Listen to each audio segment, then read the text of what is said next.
Hello, everyone coming in slowly. The on-timers, the early birds. Hello, Kim. Hello, Helen.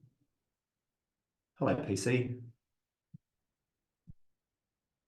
Hello, Paul. Oh, thanks. It's good to see you. See you. We're at 1 o'clock. I don't think we're going to wait, though.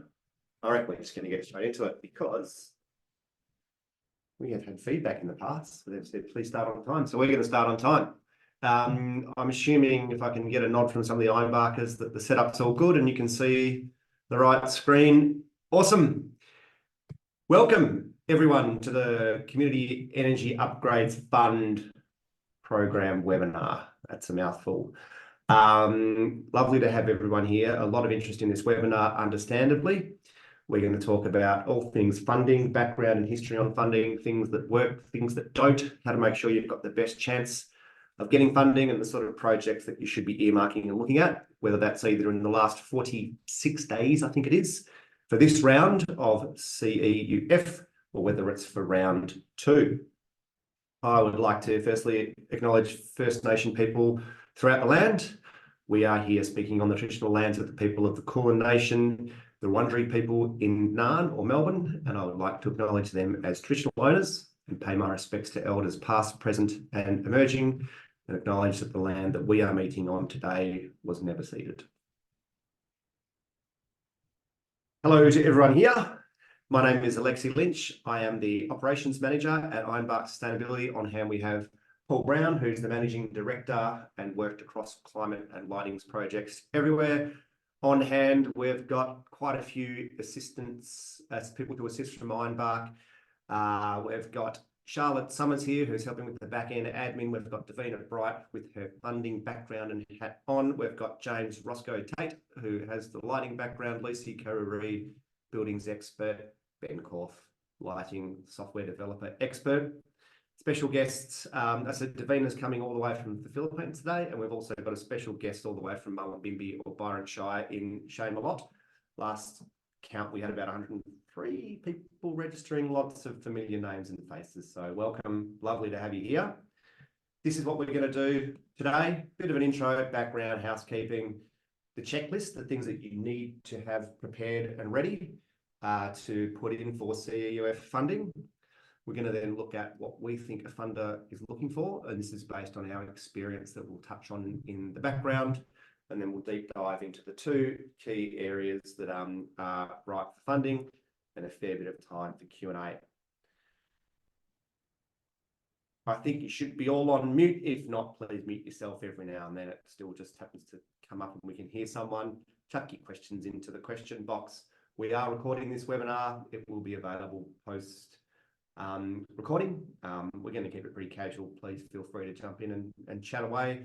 Also encourage you to jump in and change your Zoom handle with your name, organisation and the land that you're calling in on, the 2 dots. Surely we all know how to do that now. Turn your camera on if you can. At the moment, it looks like we're talking to about 8 people. And we've all been here. We all know what this is like, and that's not fun. If you're in the bathroom, it's cool. Keep it off. If you're in the bedroom, maybe keep it off. But so much of a better session if you're there. So if you haven't got an excuse, please turn your camera on so we can see. Thank you for those. We've now got Beck and Luke. Oh, Josh, Sarah, Michael, Michelle, everyone's jumping on. This is so much better already. Great, thank you. Let's get cracking. Cameras on would be lovely. All right, Ironbark, I think most people are familiar with us, so I'm going to give the quickest of introductions. We've got about, I don't know, last count 40, 45 odd staff, depending on where you draw the line. We work with councils and their communities around Australia to reduce emissions, develop climate action plans, strategies, resources, software, tools, community engagement, project management support, whatever it might be. We've got a key lighting team and a climate team. We basically, anything to do with local government and climate action, whether it's operational, corporate or community, we do it. I thought I'd quickly touch on what's going on in our world. Most are probably aware that we have the Snapshot Climate Tool, and I know that for New South Wales Council's colleague Sophie Beard talked about this at the LG New South Wales discussion or webinar this morning. We maintain Snapshot, which provides emissions profiles for all 537 councils around Australia and electorates and state government areas, so everyone can freely understand emissions profiles, where you're at, what you need to do. We maintain this because it enables real action on emissions, and it collectively saves councils millions of dollars. The use and value of Snapshot increases every year as more councils start looking at addressing. We're after councils that want to get on board as sponsors, and you get a lot of goodies that come your way if you do that. I'm hoping that the chat is reflecting where you can go to for that. If not, can someone chuck it in? But please check out Snapshot. We're also been talking to quite a few councils recently about corporate inventories. Obviously a pretty key part and an ongoing part of work that councils do. Again, we've got some information out there. I think this is something that many councils can do themselves and do to themselves, which is awesome. If you want a couple of hints on corporate emissions inventories and broader corporate emissions action planning, then check out those links that are up there at the moment. Yep, awesome. Thanks, Charlotte, for putting those in. And they might help you on your way. And finally, for those that are sort of in the lighting space, it's a very interesting smart lighting tool, and you can jump on and get a free demo of this. For those that are here more with their broader sort of climate or energy efficiency hat on, maybe pass this on to your assets team. There's about, I think, 30 or 40 councils around Australia who are now using this tool, Opticity, in some iteration. And as and when we see some big changes in lighting, especially around potential rule changes that will allow councils to capture the savings from smart lighting, this is the kind of thing that will probably make life a hell of a lot easier. This is you. Nice to see people from everywhere. This is also you. This is interesting. We're going to touch on this because most people in this room were not around the last time there was this massive bit of federal funding for councils, the Community Energy Efficiency Program, or CEUF. So we'll give some background on that.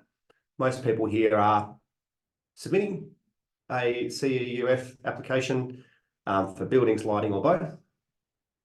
And most people here heard about the webinar through the newsletter, or way too many people visiting places you probably shouldn't be visiting, and heard this from Barnaby Joyce. Thank you for that. We asked for any tips or comments in advance. Only a couple. Which maybe is why people are here today, but this was great. We'll look at these today. There are some key things here that we will include in the presentation because they've been brought up: carbon emissions action plans, keywords, mirroring language, so everyone's got the best chance of funding. And some questions that we had again that we will address. I'm going to address some really quickly now. Yes, street lights are eligible. Yes, the grant does ask for a council co-contribution.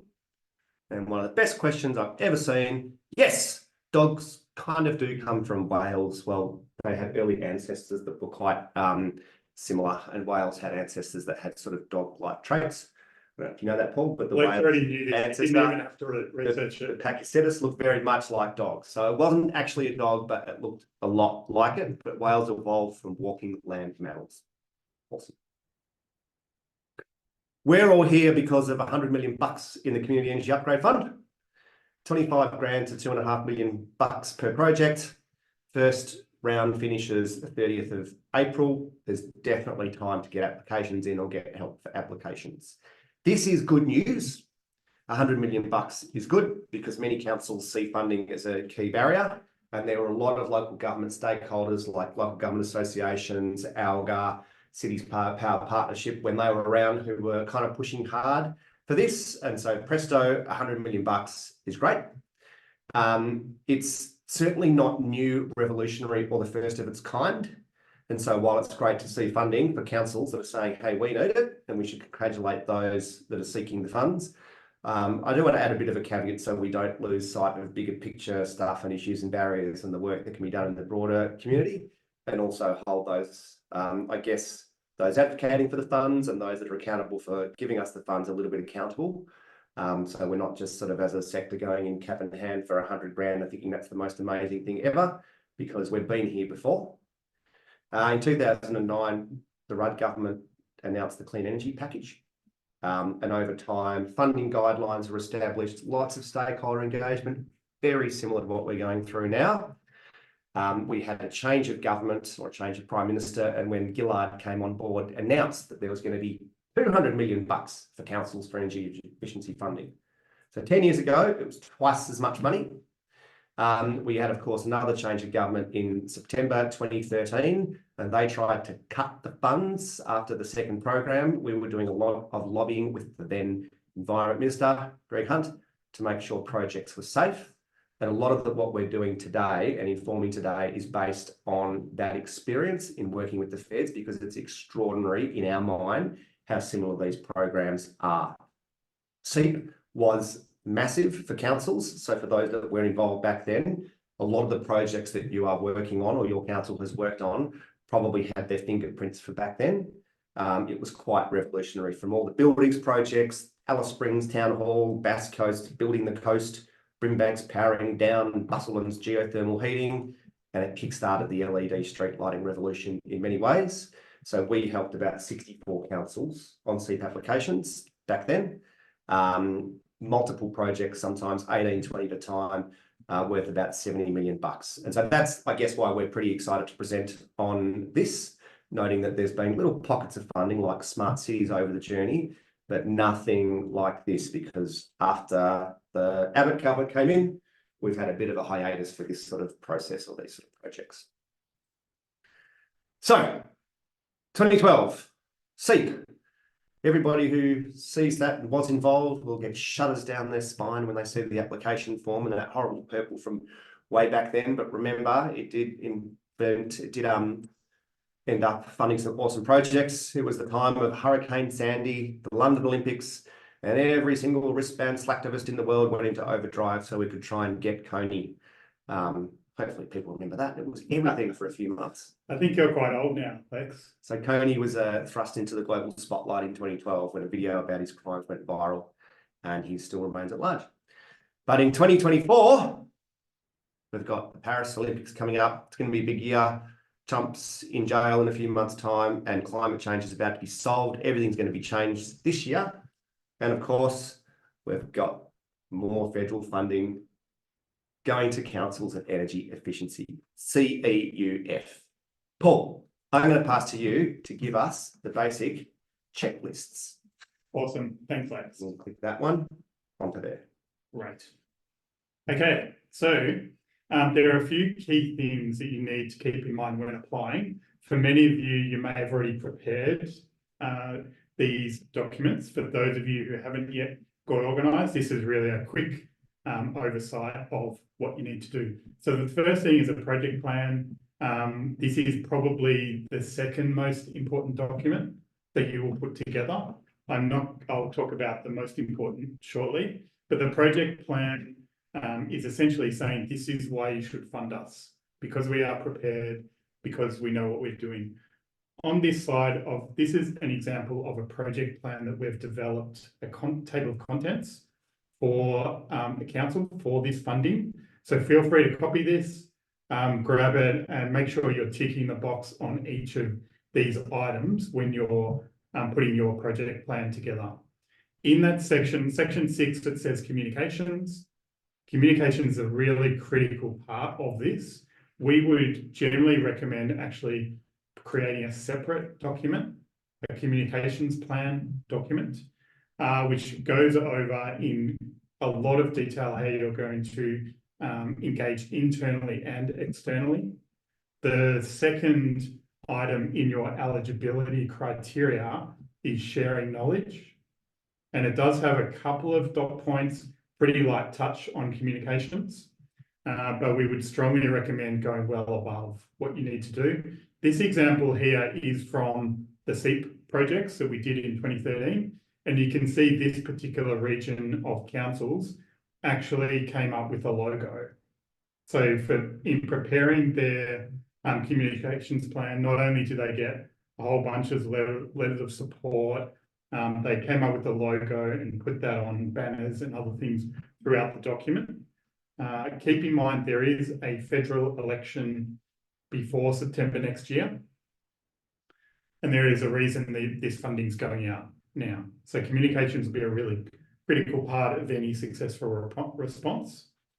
There are also a whole lot of Excel's some example Excel checklists that the feds have provided you, and additional ones that you need to create yourselves, either in the project plan or as a separate Excel. We'd recommend going to town on risk. This really proves that you know what you're doing and you're well prepared, and the projects are low risk for the councils, for the feds.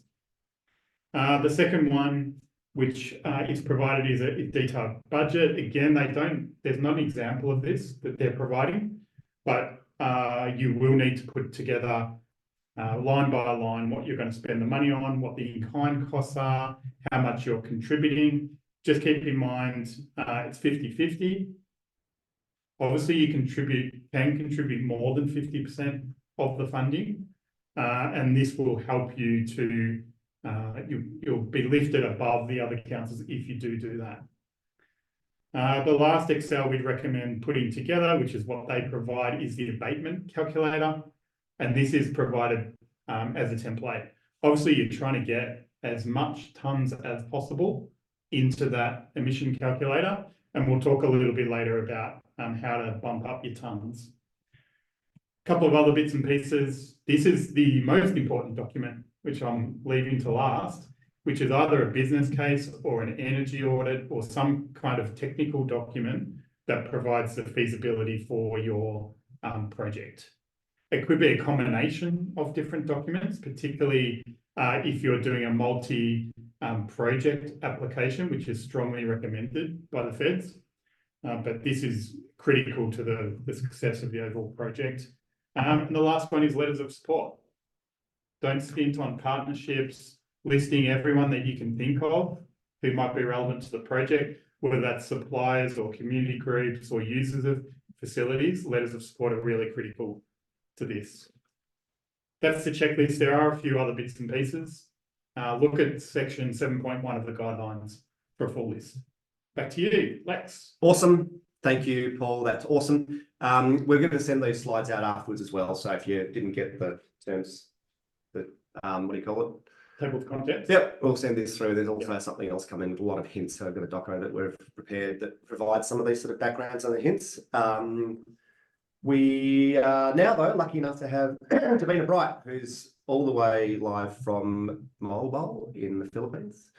Davina's here because she's worked for different grant organisations on the other side of things in the past, the Climate Challenge Fund, working with community organisations to reduce emissions, similar in ways as far as sort of evidencing and proving emission reduction, with community orgs, third sector, and also worked for a mob called Sustrans, which was sustainable transport, working on projects to make it easier for people to walk and cycle and providing funding. Hello, Davina. How's the line going there? Hello, can you hear me? Yep, we can hear you loud and clear. Thank you for interrupting the morning turtle watching or whatever it might be. So, Davina, I guess having, an understanding of this and having had the discussions we've had internally over the last few weeks about broadly the sort of things to look for and writing funding applications, we've just heard the sort of nuts and bolts, what you need to do, but let's look at the sort of the art other than the science side of things here for a bit. What hints do you have for people to approach in writing their applications? Yeah, so some good tips from Paul in there, but I suppose the way that I tend to approach writing an application is like really thinking about start, middle, and end. So sort of really starting with what everyone here is already doing, getting to know the fund, doing your research, understanding the objectives, gathering the evidence and looking for gathering support early. So these things about letters of support, for example, getting onto that quickly or in the beginning. I also think about this stage as being about identifying gaps and in your both in terms of what data you've got, but also thinking about criteria. I suppose the next part to it that I would think of, the middle, is just filling in those gaps essentially where you can, and planning. So getting together this project plan is what I see the middle, and then the end. like the end of the approach would be thinking about making the application clear, concise, especially for like a fund of this type. It isn't really about innovation so much. You know, there can be innovation, but it doesn't need to be. So there isn't a need to recreate the wheel. Sort of demonstrating that you've got a well thought out, resourced, supported project that's going to be deliverable is what I would sort of more focus on as key. And almost associated with that, and I think it came up in the pre-question stuff as well, was like looking at the way that you're using language. It can be helpful to try and mirror back or use the similar language to what is in the application. It just demonstrates that you've like understood the assignment, essentially using some of those keywords. But that would be my sort of approach to coming at an application. Awesome. Yeah. Thanks. And yes, thank you to, I think it was someone, Hannah Snappy or something, who talked about in the things too, keywords and mirroring language. There are two criteria around impact, knowledge sharing, and then wider economic social impact, I think is what it is. What do you see in that? Any opportunities there if you were the funder or writing an application? Yeah, so I suppose, yeah, to just start it off, like I have interpreted the criteria, these two criteria, to be like related to these wider benefits. And, you know, combining those criteria, it's worth 40% of the mark. So it is really important.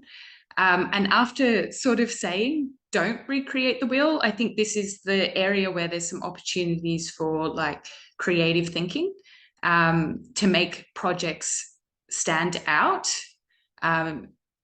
So again, I would be looking at the keywords. Some of the keywords I pulled out were building capabilities and skills of local government and wider communities, knowledge sharing, social, economic, and environmental benefits on the community, how that with and without funding. So I'd be playing around with that. You know, some of the ideas you could have, or like that I've had just thinking about it, would be like you could think of mentoring or partnerships. In the case of lighting upgrades and smarts, it could be things like improving compliance and safety through compliance. You know, I also wouldn't shy away from things like we are living through a cost of living crisis. So talking about facilities viabilities and their ability to perform or function through cost savings, those sorts of things are areas that you could look at.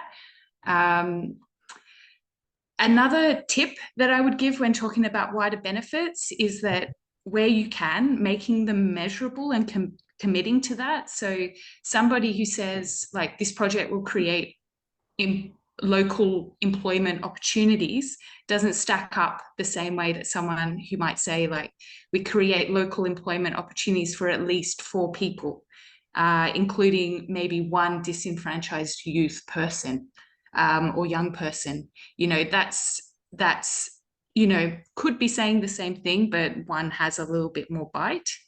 And I think the other thing with this, you know, it's worth 40% of the project mark. So the other thing I'm thinking about is for maybe smaller and more rural councils, this is a point to sort of maybe bring up where the emission reduction part might not be as strong because of higher costs, but it brings your overall mark up by looking at some of these other opportunities, essentially.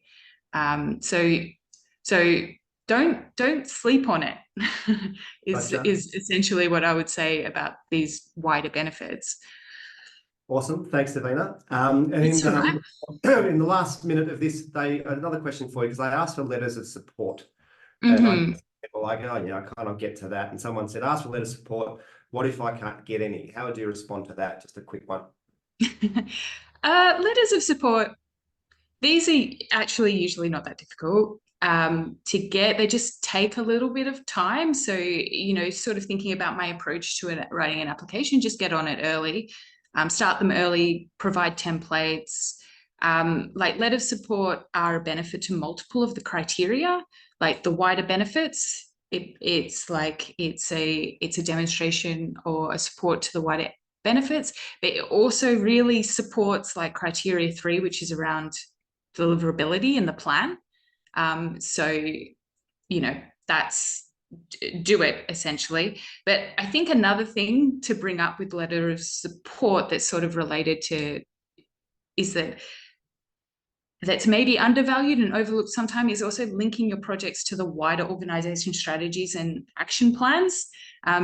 Again, it's because it helps to demonstrate commitment and deliverability of the project in a similar way that letters of support will. So those would be my 2 talking points to that. Yeah. Awesome. Thanks, Davina. Are you able to stay on the line? Yeah, of course. Great, because we've got the Q&A. People will be coming in. There's questions here. So if there's follow-up questions specifically to Davina as well, please jump on. And I just second that thing about the letter of support, because in the past, I know I've sort of thought, oh, we'll get to those, or maybe it might be hard. As like send templates for people, get that support. It might not necessarily be the thing that changes things, but in our experience, and when we look back at CEUF, often we would have projects that are essentially identical. Think about street lighting, residential projects, they're kind of the same. And we would be writing all the applications. We'd say one project in this city, one project in this city, identical applications, really. We were writing them all. One got the funding and one didn't. And when we went and spoke to people at the feds afterwards, people just say, oh, of course, we never look at the politics. It's never about the electorates, even though Kerang might always seem to get funding. Others within the feds say, yeah, of course we do that. And of course we look at these things. And so I guess letters of support could even just help in giving people a reason, or giving funders a reason to say yes if they need to find a difference. So community support can be gold, especially if in an area where maybe there's tension around renewables or climate. Think about alliances, think about representative groups like ICLEI or Cities Power Partnership, and just so you've got as much info as possible so they can then say, we went for you over this one. Here is one of the reasons. You look like you had more community support, even if there might be other reasons going on. I'm sure the relevant people in the feds may dispute that. Thank you, Davina. She's working. She's not on holidays yet, but don't feel too sorry for her as well for working from the Philippines, because this is a little slice of what she gets to do in the next couple of weeks. We've actually developed a document that summarises all of these hints and tips, and you can get it at the end of this webinar. All we're going to ask for is feedback, and you don't even have to give us your email address. It's just going to come straight through to you with everything that we've talked about here, and even some things that we've missed. Innovation in buildings. Back to you, Paul. I want to introduce, we've got a special guest who has worked at so much experience: Hobson's Bay, Hepburnshire, solar systems, renewables background, buildings background, batteries, consultancy. So able to give us the real big wide view understanding of these things. So the reason we've got Shane on this is Shane is preparing a CEUF funding bid as we speak, and he's going to talk through what the project is, and we get to ask him a bunch of questions on how he's planning to lift his submission above all of you and everyone else in the world to be the best submission ever, no doubt. Shane, I might just pass it straight across to you. Do you want to talk a little bit about your project? And if people have any questions they'd like to ask Shane, we do have a Q&A session at the end of this, but feel free to pop any questions you've got in the chat as you hear Shane. Over to you, Shane. What are you doing? Thanks, Paul, and thank you, Lex. Just for the record, I do have a twin brother also called Shane that was in all of those photos. They weren't me. Yeah, it's great to be with you. Great to be talking to the LG community. Yeah, so we're obviously trying to think of something that's pretty interesting to bid into this funding. So we're another regional council at Byron Shire that has limited funds and is trying to capitalise on any opportunity we can to get some funds in the door. I've identified one of our recreation centres, which is the Cabin Bar Centre, which is just to the west of Byron Bay. It has 2 basketball courts, some function rooms, and I think 4 major sports fields with sports field lighting. There's an existing 25 kilowatts of solar on the roof, and what I'm looking to do for our project is a number of things. But in terms of kit, we're proposing to add another 75 kilowatts of solar, add a large battery, so a battery of about 150 kilowatt hours, potentially, maybe a bit bigger, depending on if I can scratch a few more, pennies together. And also looking at putting in some EV chargers, but potentially some, more leading edge EV chargers that can both provide power to EVs and also take power, so bi-directional chargers. And we have a sort of range of outcomes that we're trying to achieve with this project. And for the project, we're also looking at partnering with our retailer. So we have a retailer with a PPA in place. It's a long-term PPA agreement. And because of that long-term agreement, we can also look at solutions that work in with our PPA to improve our terms under that PPA. So in this particular case, using the battery and the solar filling up the battery with energy, we can look at making sure that how we sort of import and export energy to the grid lines up with the energy generation that is coming from their PPAs that they have in place with large battery, solar and wind power projects. So, if it's all lined up, we can get a better deal on our energy. The batteries will obviously also be critical in reducing energy consumption of our sports field lighting. So our sports field lighting makes up about 50% of the energy consumption at the site. So they'll have a huge impact on those on that energy consumption, which is really important to us from a cost and energy efficiency perspective. I also forgot to mention with our retailer, any excess power that we produce. So in circumstances where it's a clear sunny day, in summer where we've filled up the battery and we're exporting back to the grid, any of that additional exported energy will be netted off against our total electricity bill. So it'll act as a virtual power plant through our retail agreement. So not all councils would be able to do that. So they may have to look at a more traditional VPP scenario, but that's, something a bit more interesting that we're looking at. And then the final aspect, the 2 more aspects of the project are that we are looking at working with the DNSP, so Essential Energy in our neck of the woods, on opportunities for demand management and allowing them access to the battery for both storage and generation, depending on the network requirements and whether there are any constraints or opportunities for absorbing or exporting energy. And then we're also, as I mentioned, we're putting in bi-directional EV chargers. And the ambition there is that we would be able to potentially look, and this is still yet to be confirmed, but it's an idea that, if others can go ahead and do it, we strongly encourage you to. Is to look at, can we do electric vehicle to load? So are there instances where it makes sense to take power out of councils' electric vehicles and use them in the building in certain circumstances, such as like heat waves and peak energy use times, because they are very large batteries just driving around on a few wheels, compared to like your average home battery is obviously, maybe 14 kilowatt hours.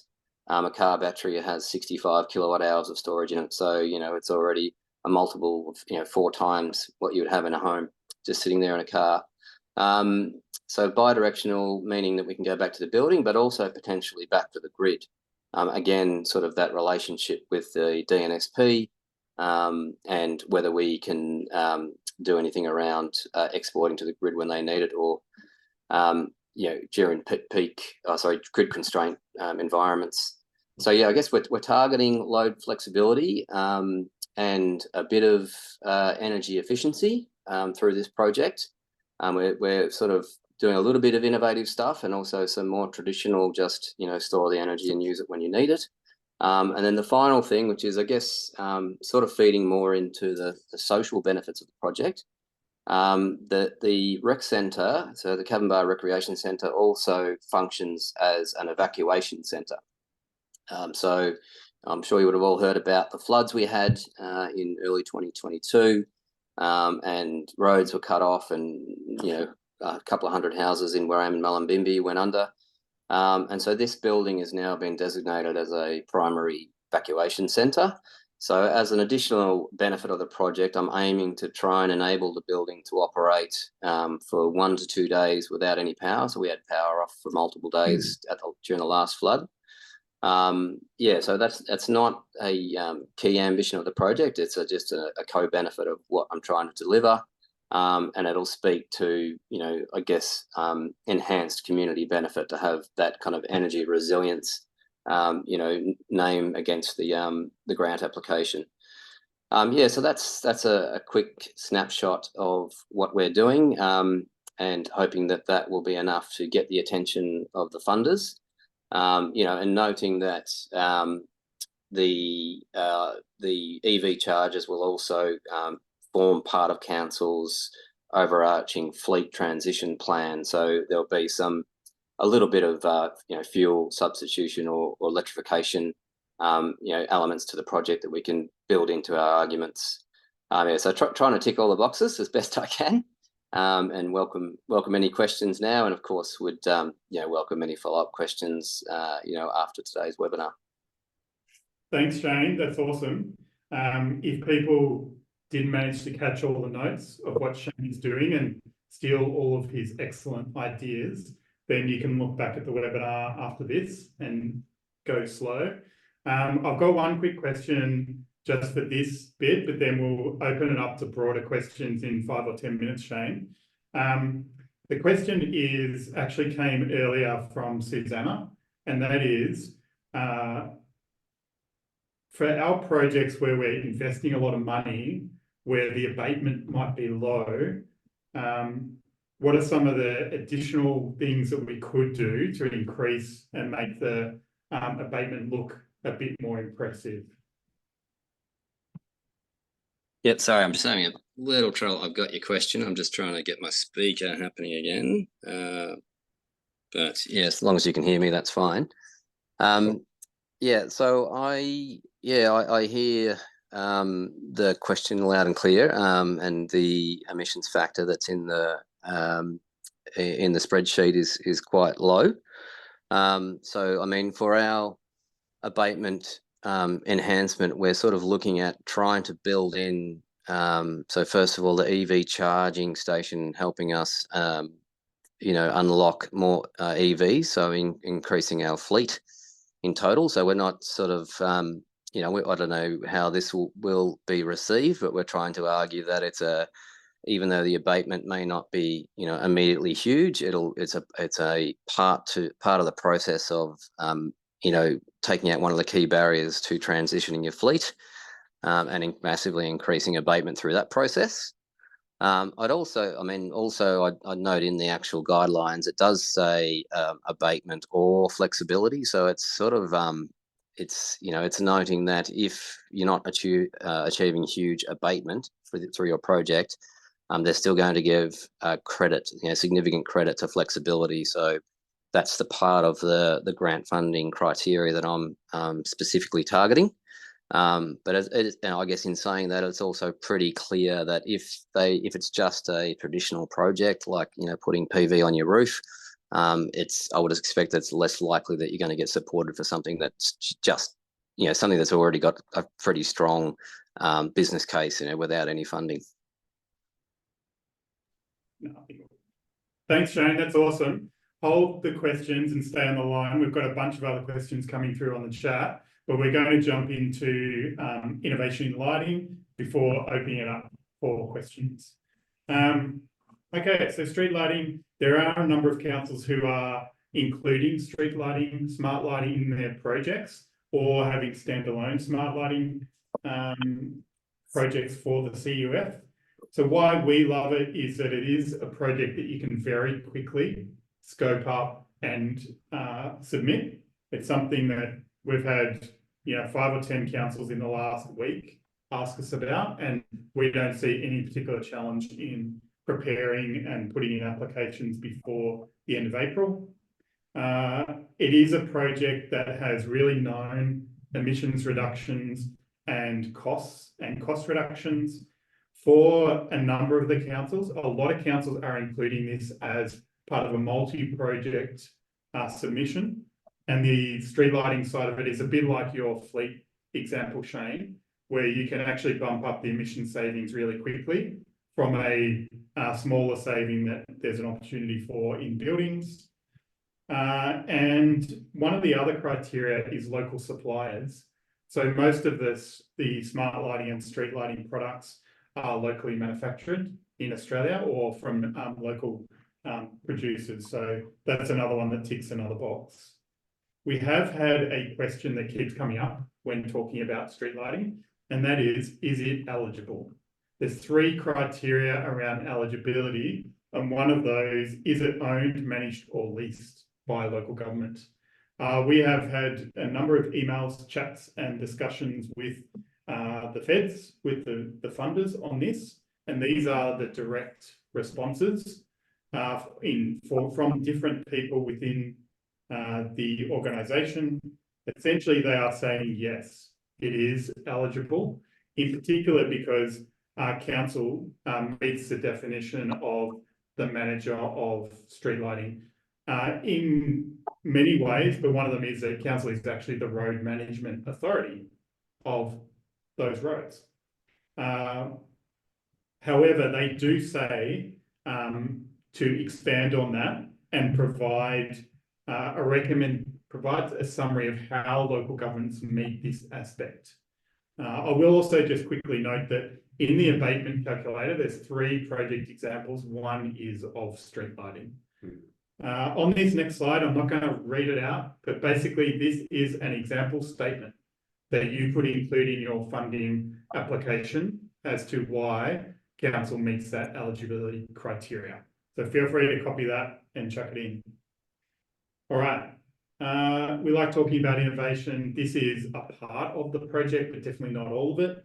In terms of smart lighting, the first thing to start with is, can you dim, trim, and manage your lights? From an innovation perspective, the best project in the country is what Parramatta is doing in New South Wales. This example on the screen is using the Opticity system that Lex mentioned earlier. They've been able to reduce energy and emissions by more than 40% over a straight LED replacement. And that is for all of their major roads on their streets.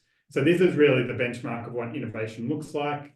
In terms of including it in your application, the key thing to make sure you've got is that you have the right tools to be able to control and design. You can see on this screen here, there's a whole bunch of different pillars of light at different levels. That is indicating where compliance is. So the lower the top of the pillar, the lower you can dim that lighting, but you do need to do that lighting design work. So getting the right software that helps you manage the lights is critical. If you need help on this, we can help. This is part of our core business, managing street lighting projects and designing them. As mentioned, we are supporting a bunch of councils putting this together at the moment. The other thing I would strongly encourage you thinking about is co-benefits. So we've talked about social co-benefits. Lighting is one of those ones that's quite straightforward to incorporate environmental considerations.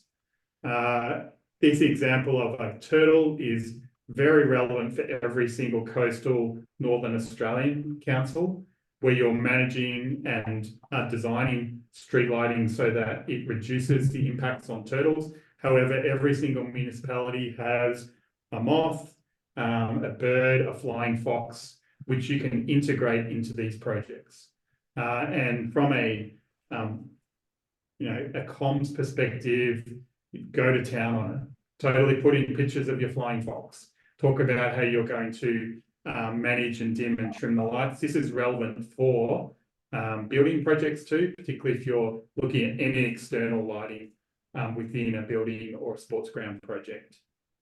The last thing is for many councils, for street lighting, you can't integrate smart lighting because your DNSP has not set up the systems for it yet. So what we would strongly recommend is putting in a pilot project in this project. Pilot project can be in your own facilities. It doesn't have to be in street lighting. It's quite easy to tack on and add to projects. But it ticks a lot of the boxes around engagement, comms, stakeholder involvement, and ensuring that you're at the leading edge of what innovation looks like.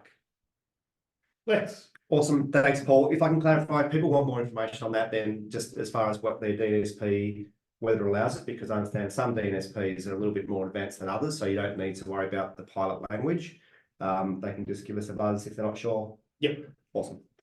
Thank you. Thanks for the all the comments and the questions coming through. Shane, there are a few questions for you, which I think is probably going to be hard for you to respond because I've got some technical problems and you are on your... I'm all good. I'm all good now. Sorry. Cool. No dramas. We'll still come back to those. Thank you, Paul and Shane. There was a question or a comment about the recommending to integrate projects.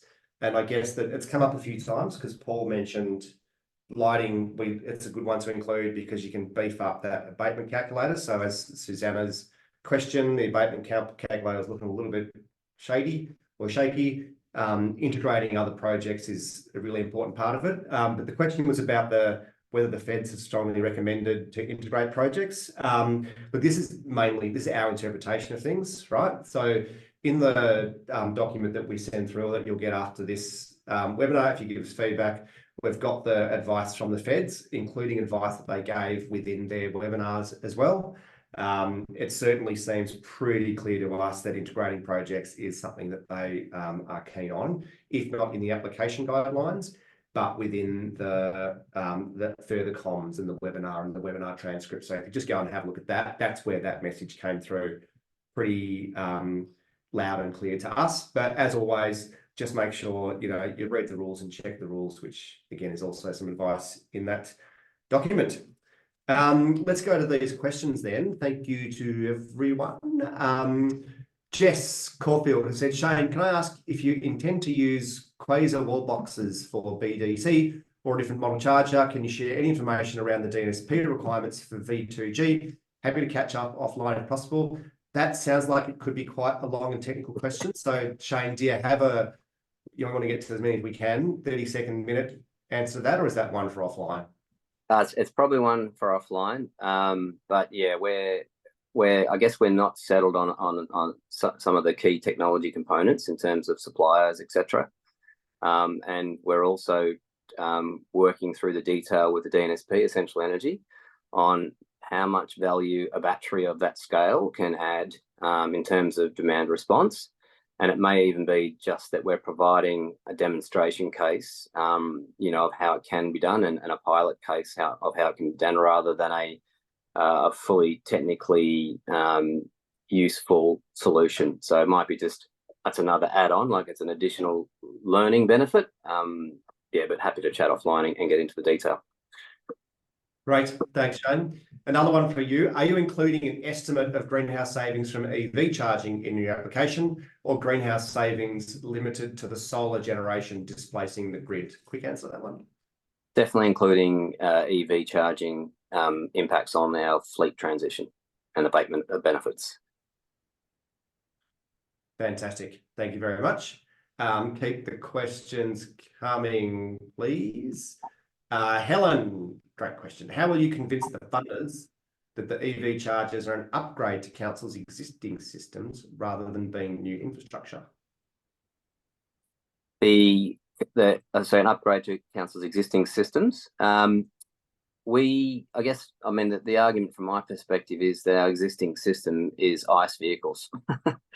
And so we have parking for ICE vehicles at the moment, and we're going to transition that to parking for electric vehicles and providing charging for those vehicles. So yeah, I guess it's if you already have EV chargers in place, then the only thing you could be doing, I guess, is upgrading from like a 22 kV charger to a fast charger on site. But we don't have that infrastructure at all at this time. Great. Thank you, Shane. Just going through some of the things here. Stephen from Murray Bridge. This is a really interesting question. Apparently we need a carbon emissions reduction plan to apply for the grant. Can the carbon emissions reduction plan be compiled from all existing asset management plans, climate emergency plans, etc.? I'll start with you, Paul, and if there's any intel from the 60-odd people that are here as well today, please jump in. What would be your response to that? Well, my response to that is that a climate emergency plan sounds like a carbon emissions reduction plan to me. Just because you don't have a document that is called that doesn't mean you don't have plans that cover the same topic. If you don't have any emissions reduction or any energy reduction planning at all, then I think that's a bit more challenging. But there are plenty of templates that could potentially be drafted for the purpose of this. Or you look at round 2 and get one done. If you don't have one, you should get one done anyway. Yeah, good point. Thank you. And I'd imagine, yes, a climate emergency plan, that's fine. I think what's trying to happen with that one, Stephen, is I just want to know, is this connected to something bigger? You're not just sitting there spending, years and years of not giving a crap about emissions and climate and suddenly trying to jump on some money here. And so this shows that this is part of a broader strategy that council is really focused on and has a high priority, and I'm sure pretty much all the councils here there. So you just need to link it to something bigger. As you say, if it's not there, if you're not comfortable with it, develop something. The links that came earlier in the chat around developing inventories and some hints around corporate action plans is a really good start. Do it yourself. A lot of organisations out there. Give us a buzz if you want as well. But yeah, I assume most people will have something of that kind. Sophie has asked, do you think Tassie councils will not be prioritised for building energy efficiency projects due to being on hydro and having some of the cheapest power in Australia? We've had a very similar question from South Australia, actually, because obviously the emissions factor is a lot lower than other states. I think it will be a factor, but I think building in the social and other environmental benefits into your submission will be critical to this. So yeah, make sure you build up and really focus on the co-benefits that you can bring. I'm keen on asking a follow-up question there because I'm not the expert in going through the application data, and everyone here might know. But linked to that, I mean, most of the councils here have probably already got all their energy coming from net zero sources through PPAs or whatever it might be. So the emissions reduction, I mean, for lighting, if you're already on green power or PPA, it's already zero. Does anyone know how that's discussed? Is it all about energy reduction or is it about emissions reduction or both? Anyone can answer that. This is Davina.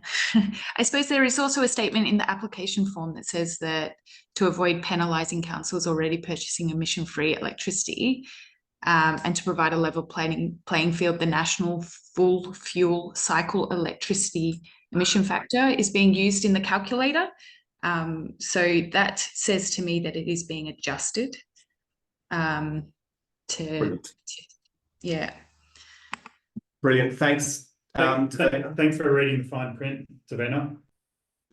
It's okay. That's what I do. And thanks, Michelle, for jumping in there too. I'm going to just say Michelle's one of the ones that gave us some background advice too for everybody to pay particular attention to the selection criteria and what the funder is looking for and design or frame accordingly, which is the same thing that Hannah Snappy had put in as well as far as mirroring the language. So thank you very much. Tom, is there minimum dollar per tonne of CO2 that we should be thinking about? Shane, Paul, any thoughts on, or others as we're looking at, or because again, that's come through a lot that it's not looking great for when it's going into the calculator. Any thoughts? Sorry, you go, Paul.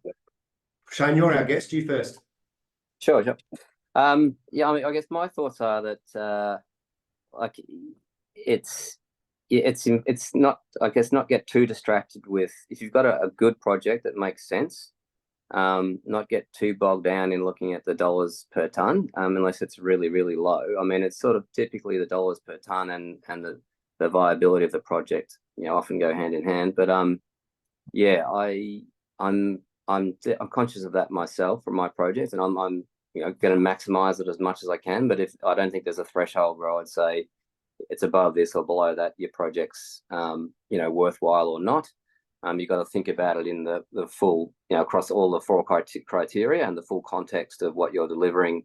From terms of other co-benefits, environmental benefits, opportunities to capacity build within council or within your region of councils, those sorts of benefits. That's how I would sort of view it.